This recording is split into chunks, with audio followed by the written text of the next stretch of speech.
चलू अहाँ के मिथिला के हाट दिखावे छी। सुनू मिथिला के बात करी मिथिला के गान,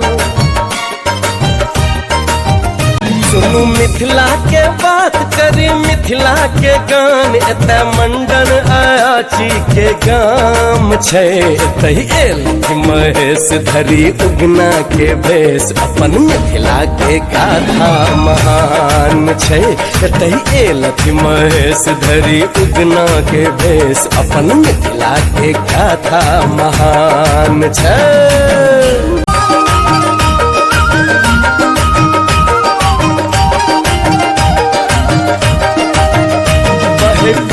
संग पछिया की झुम झुम के चले अंगना दुआरिया के झुम झुम के।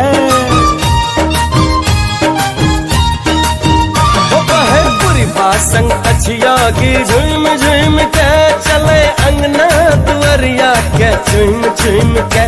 देखू मिथिला नगरिया के घुम घुम के, तही उपजे मखान के हम लुहरे छे धान। देखू गिरहत रे होठवा में पान छे, तही उपजे मखान के हम लुहरे छे धान। देखू गिरहत के होठवा में पान छे।